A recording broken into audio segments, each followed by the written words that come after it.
Welcome back to another episode of the Life in the Right Lane podcast. Victoria and Nicholas here. And today we wanted to kind of break down in like a two-part series, more specifically, what do men want and how they're designed, how God made them, what their role looks like in marriage, and then contrasting, what do women want, what their role looks like in marriage, how God designed us, how that marriage kind of works synergistically. So, yeah, this is a question that has been on many people's minds for decades, generations, millennia. It's like the golden question. We all want to know, what do you want? And what's crazy is that you can find the answer in the Bible. Mm-hmm. Yeah, everything that we wonder about in life can be answered through God's word. And people often think that it's outdated or it's fallible or it's not relevant to this day. But that is so far from the truth. So far from the truth. It is relevant back when it was written just as much as it is relevant today. Mm-hmm. And it is God-breathed and can always be used to better us. Right. So I guess we can just jump right in. Sure. So we're going to start with the question, what do men want? And I thought a great question for you, Mrs. Victoria, is what do you think women believe men want? Because we hear a lot that women seem to know a lot more about men than men know about women. So I'm curious if you can hit the mark on this one. So I don't think this is accurate, but I think as a whole, women believe that men just want sex. That you guys are very physical creatures. That's all you think about. That's all you want. That's the only reason why you date. That's the only reason why you get married. You would be content being by yourself if it weren't for wanting to fill that need. Yeah, I know. Would you say that's accurate? That is a lot of what women believe. They don't believe very highly of the intelligence of the male species. That's very true. It's very sad because you are not ruled by a physical part of you, just like women are not ruled by our emotions. That can rule you if you let it. That's a good point. But, Right. But it doesn't define you. You're not subjected to only wanting to listen to your body and what you're feeling in that moment to dictate your actions or who you are, or who you're going to be. Yeah, I think if you took men and women and you pushed them to the very edges of their sinfulness, you might see someone who's ruled by their emotions or ruled by lust and physical things. Mm-hmm. But where we tend to generalize is, especially in the Christian community, I think most women who are Christians and are looking for a Christian husband, they still can't really narrow down what is it that you want as a man, because they're so used to this message that men are dumb and all they care about are physical things, and they just want to be left alone, sit on the couch, watch football, drink beer. That's true. Did you say Christian women? Yeah, I think even believe that? Well, I think it's hard for any woman to get that out of her head. She still thinks there are certain things that she has to accommodate or even pick up the slack. He's not wise enough to figure it out on his own. I always have to do it. Right. And if you have had previous relationships with people who are not mature, then that solidifies that notion that you already had in your head. It's a stereotype. And if anyone confirms your stereotype, you believe it's true. But across the board, which is not valid. It's not. And the way that God made us, there are certain aspects that are similar within us that you may not even realize are things that men care about. And I think that's what's so interesting about the way that God made men and women. There are things that you will convince yourself you don't care about. There are things that you will say are incorrect about you, but deep down, God made you that way. It's really hard for a tape measure not to measure. It's very hard. It's a part of you. So Yeah. you need to understand why you were made that way and embrace it, because the deepest longings of your heart aren't always conscious. Sometimes they're subconscious. Yeah, that's true. So we wanted to pull from Ephesians chapter 5. Many people have probably heard these verses, but I think this is the key to unlocking this door of what men really want. So in chapter 5, verse 22, it says, "Wives, submit to your husbands as to the Lord, because the husband is the head of the wife, as Christ is the head of the church. He is the Savior of the body. Now, as the church submits to Christ, so also wives are to submit to their husbands in everything." That is a verse that turns a lot of heads these days. Yeah, I think I was telling Nicholas before we started, I don't really personally have an issue with giving over the reins to Nicholas. I do respect him and see him as the head of our house, always have since we got married. And before we got married, I already knew that's how it was going to be. But I think in this world and this culture that we live in now, where women want to run the world and they want to do everything on their own, they want to be the boss, all those things are good, and can be true and can happen for women, especially, how much progress the world has made over the years and how we do have the ability to do things that a man does. Doesn't mean that we take the entire role of a man just because those things are available to us. Like we can work, we can vote, things like that, doesn't give us the authority to overrun the man and rule in place of him. He's still the head of the house. He's still the spiritual leader of your family, and you are still called to submit to his authority over your home. So we're talking about respect here. Yes. It boils down to respect. And that's a really great point that you made.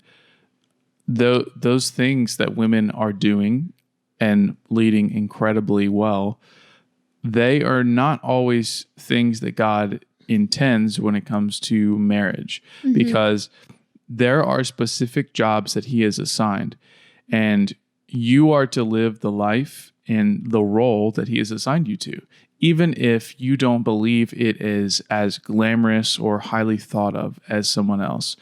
So Peter was the rock that the church was built on, but there are many other people in the Bible that were incredibly hard workers, and you may not even see their name more than once, and they did so much to further the kingdom, but they were in a supporting role, and it wasn't always so that they could be this big leader. And I think there's a very frowned upon perspective on when you get assigned something that is not the very best, because everyone wants to believe that they are destined for the top role, top of the food chain. I'm going to lead everyone. I'm going to do more than everyone else. And God made you with very specific talents and very specific skills and abilities, and those do not always lend themselves well to other things. So, I am someone that math is not my strong suit. So for me to lead a math department at a university would be incredibly dumb. And I might say, well, I can be a good leader. I should be a good leader. But that would be something that would not be aligned with my skills and my talents. Therefore, I would be much better as the janitor of the math department, because maybe that's the ability that God gave me, and that's how I can serve. Kind of a weird example. But my point being that there are, as I can't believe I'm saying this, as the people in the theater say, there are no small parts. Small roles, yeah. There are only, what is it? There are small people. Is that what it is? Wait. I think it is. There are no small parts, only small actors. Is that what they say? Something like that. Maybe we're confusing there are no dumb questions. Maybe we're like interjecting that in there. No, too. people say there are no small parts. I Only guess small people. Small actors. Small, I don't know. wow. Somebody, if you're in That's embarrassing. drama or I can't theater, believe I brought that up and let didn't know us what I was saying. See, this is a great example. I have no business talking about this because this is not one of my skills. So your point in saying that is you would not be a good leader at certain things, but the thing that God has called you to lead, you are good at. Right. And the role that he's put me in is the role I'm called to excel at. And I think when so as a man, you are called to be the leader of your house.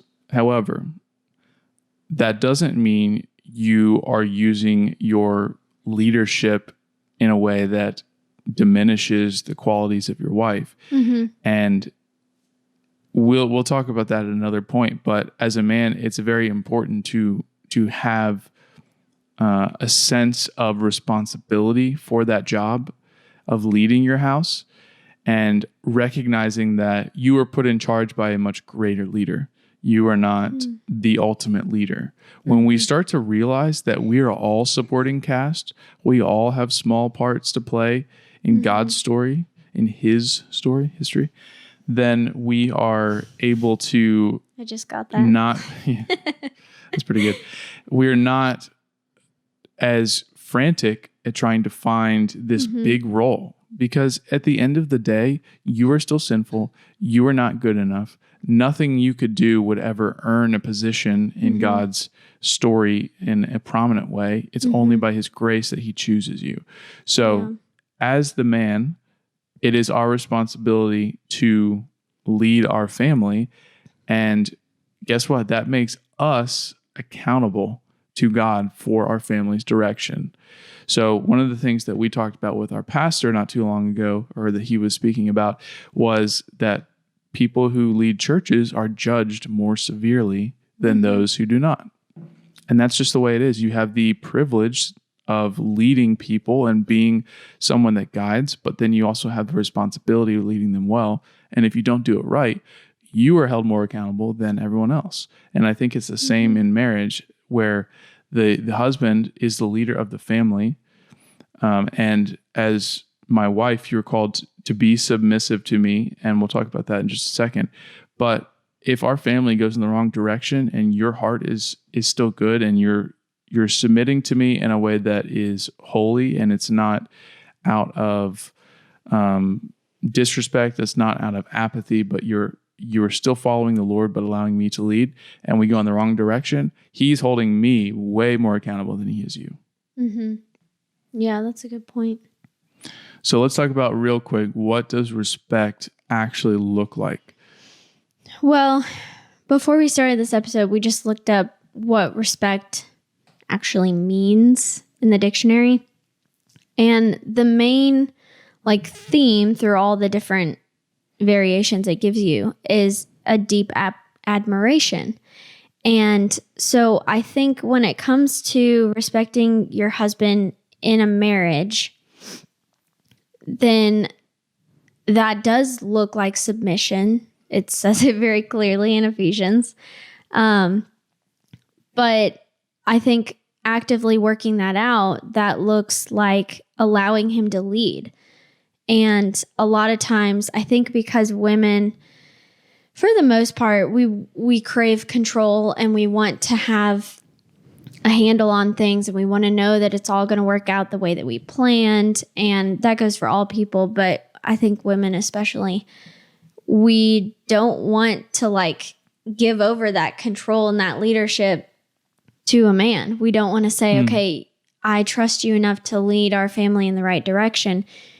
So that hinders our ability to respect him and to submit to him because we're not giving that over. Interesting. So what's interesting about what you're saying is that we have our role, but then we also have things innately that make it hard for us to do our role well. Yeah, that's true. And I think it's because God designed marriage in a way that helps us understand him better. So everything about this life is not about us, it's for us. It's for us to help shape us, sharpen us, bring us closer to the Lord, sanctify us through his word. And so everything in life that we're presented with is an opportunity to learn more about him. And so marriage goes right along with that. So I think the struggles that men and women have, because we are different, very different. He designed us differently, made us differently. We are just different.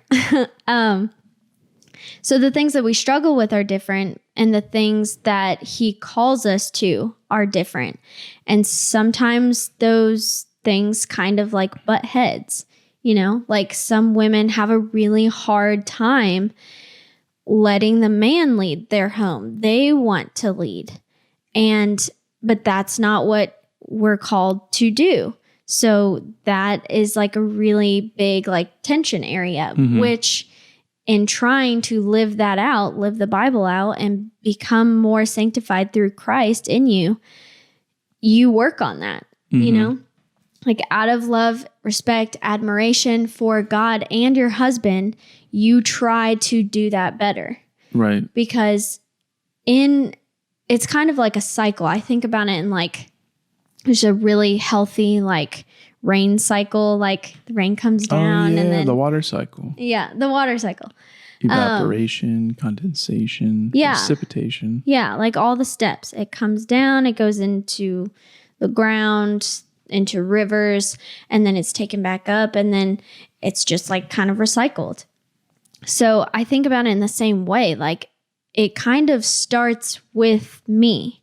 It starts with the wife's role in saying, no matter what, I will respect my husband as the leader that God is calling him to be. And then through that gives, I think, you more confidence in your ability to lead, and that God will help you lead and give you the strength and the wisdom to lead your family well. And then it goes back to me. I continue respecting you. You continue having confidence in the Lord's abilities that he's given you. And it just keeps going round and round. When that cycle gets off, like recently, I was not respecting Nicholas well. And that was very clearly evident in our marriage and our relationship the last couple weeks. And it was hard because I did not want to respect him. He let me down. And so I didn't want to give him that trust and respect again because I was hurt. And so we saw where that cycle was broken and it wasn't very healthy anymore. It wasn't this like well-oiled machine. So it really does start with the wife saying like, I will lay down my pride. I will take up my cross and follow what the Bible says, no matter what I'm feeling in that moment. Like, no matter if he proves to me or not, whether he deserves respect, I'm called to respect him. That is so hard. It's very hard. It's especially hard because we just went through it. So it's very evident on my mind. And I'm just reminded of how marriage really does shape you. And it is like a journey, and you really do have to work at it. Like, definitely year one was hard for us because of outside things coming in. But now we're on to year two, and I'm really starting to see where the things that we learned in our premarital counseling and the conversations we had when we were dating, like those have to continue. You have to keep working on those. Right. You can't just like put it in cruise control and remain stagnant in your relationship. You're never going to grow. It's not going to be healthy. And because of our sin nature, we're going to start like butting heads and not loving and respecting each other well. Right. I always think about sin and our human nature as a bunch of forces trying to pull you into the ground, and they never stop. So your goal is to resist them, to try to stand up. But if you ever let yourself stop trying and you think like, well, I'm almost up off the ground, they'll still pull you back down because you're constantly being tugged in the opposite direction. The forces never stop. But when we continue to push and try to grow in all of these areas, even after we don't see a problem, because Victoria was very good at respecting me, and she still is. And I think it would be easy to say, well, I've got that down, so I'm just going to not worry about it. There are always forces within her that are going to tug her back to not wanting to respect me, because that is our sin nature. And that's how it teaches us about what the church has to do for God. And I'll read it again. So wives are called to submit to their husbands as to the Lord, because the husband is the head of the wife, as Christ is the head of the church. So as the church submits to Christ, so wives are also to submit to their husbands in everything. Our church, the church body has to continue to submit to Jesus. And every single time we take it back and we start worrying about how we can grow our church, how we can get more viewers, how we can be more popular, how society can accept us more, we're not submitting to his direction. We're not submitting to his authority. We start descending back into not respecting Jesus and just using him to get what we want. And that is such a great picture of, what wives are called to, and I think husbands too, but I think specifically because of the role that wives are in, they are called to embody that side of the relationship that church should have with Jesus. And we'll talk a little bit next time about what that looks like on the other side. But I think it is so cool that God designed us in a way to represent the way that he wants his church to be, and then also to learn more about him through the roles that we've been given. So you are called to be encouraging and to submit to the husband's authority, but also to fill the house with love and compassion, all things that I think most men don't naturally have. And that is such a great representation of, I just had a mini seizure there. Whoa. Sorry Nicholas about that. Is blacking out in the middle of the episode. I'll tell you what, this week has been so long and tiring. I would not be surprised if I just passed out right now. Sorry about that. But that's such a great representation of what God is doing in our lives, how he's serving us and being encouraging to us and being our helper. And you had a great verse in Genesis 2, which is way back in the front, about how God created us very specifically. And God even says, I will make a helper corresponding to him, Adam. Other translations say a partner or helper suitable for him. And I like that word.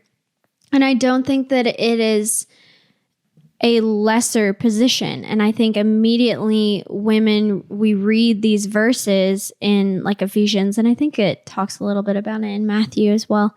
But we read things like this throughout scripture, and we immediately think, well, we're underneath the husband. He's just some authoritative dictator that I have to listen to every little thing that he says.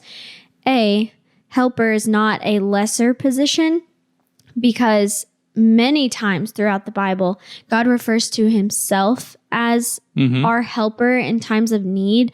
I think throughout Psalms, David says that a ton.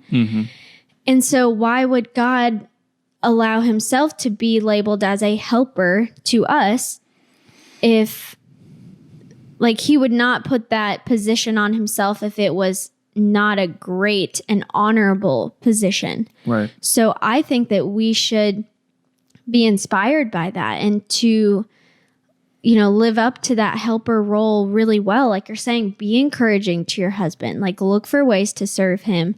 Look for ways to better yourself in respecting him.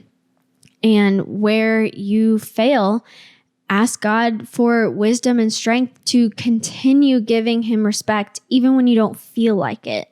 So there's that. And then there was something else I was going to say, but I lost it. But I don't think that is a not great role. Well, and that's what's so amazing about the way that we get to fulfill our roles is that you get to see the fruit of your labor and you get to see the benefit. So it's one thing if you as a woman are building up your husband, you are submitting to him and he's treating you like garbage. That's certainly not what we're calling for. And if you are in an abusive relationship, if there is something that is really painful to deal with, obviously that's where we need to bring in other people. We need, finding a solution, praying for healing there. But in a regular marriage, as you encourage and build up and allow your husband to lead, as a man, we're designed to be able to, step up. We're designed to have that affirmation that powers us to do better. And I will tell you that from my experience, when Victoria has believed in me, when she has given me the opportunity to lead us well, I have done better. And I have also been able to do things for the right reasons because I have that energy and that confidence in me. There are multiple occasions where God is encouraging people. I'm just thinking about Joshua. We were reading in Joshua 1. He says, be strong and courageous so many times. And he's building up Joshua, telling him, you can do this. You are going to be leading our people into the promised land. I've given you the authority over this. And, he is displaying some of those great qualities that women are called to display in their marriages, where they're building up their husband, giving them encouragement, allowing them to lead.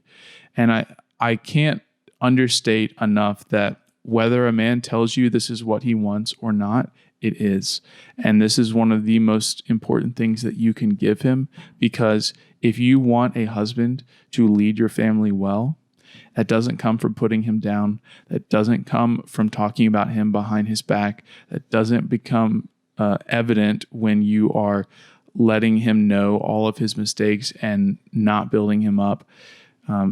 Your ability to let him lead and to pray for his leadership, ask God to work within him, is always going to be tested.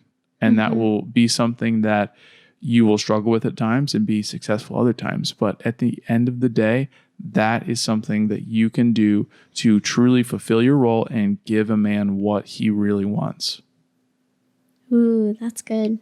That would be a good way to end it. But I had one other thing I wanted to say. Oh, okay. Is this what you forgot earlier? No, but that's okay. So there is a movie called War Room. I think I've brought it up before, but it's very cheesy. It's a Christian movie, but the wife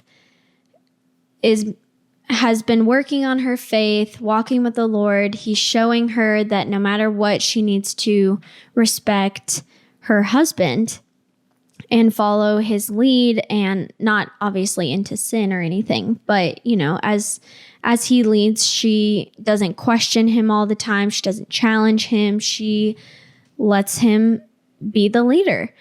And through that, he was able to, like we're saying, step up into that role. He realized, I don't deserve respect. I'm being like a really lousy, lazy husband, bad dad. Terrible. Yeah.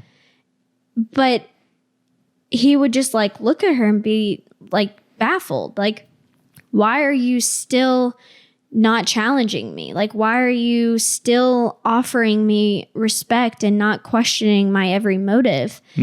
Even when we both know that I'm not living up to my fullest potential as a husband, as the leader, as a dad. And so through that and through the Holy Spirit working in both of them, he was able to come around and really started leading their family well, and they started reading the Bible together. I mean, it's just an amazing story. Again, very cheesy because it's, of course, a Christian movie, so it's just, There's but some good ones out there. It was so good and inspiring for me as a woman and now as a wife to see in this movie, the wife respect her husband through his failures, through his flaws, and believe that, if God ordained this marriage, he brought us together, then he will see us through this.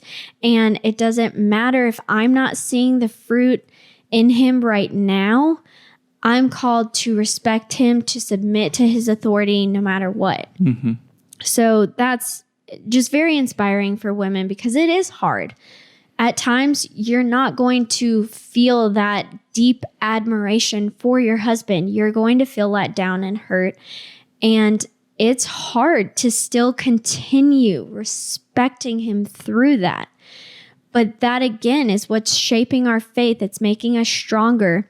And it's honestly helping us lay down our pride, because we know we can't do it on our own. Like, it has to, that's one thing that I learned through this lesson the last few weeks in our situation, was I feel so angry that I know that I can't forgive Nicholas and continue respecting him on my own. It has to come from the Lord. And so this is another lesson that we just learned throughout this, that the Lord teaches us. We have to rely on him for our strength to get through some things, because we don't want to, it's really hard, and we don't want to forgive. We don't want to move on. We don't want to respect someone who hurt us. But that's where our strength comes from the Lord. And that's where we pray separately, together. We work through things, and we continue giving respect to the leader that God has placed in our lives. So. Yeah, it's a very hard thing. And I will say, as a man, worth it, though. When you let your wife down and she's been treating you that way, you feel awful. You feel terrible. So all good lessons. Just trust that the Lord will work through your marriage, through your husband. You're not so much placing all of your trust in him, in a human, but you're placing it in the God of the universe that powers him and put him in that place for a reason. All right. So we will be here next week for the second part of this, where we'll talk about what women want. The answer that Stay I've tuned. always wondered. In the meantime, keep living life in the right lane.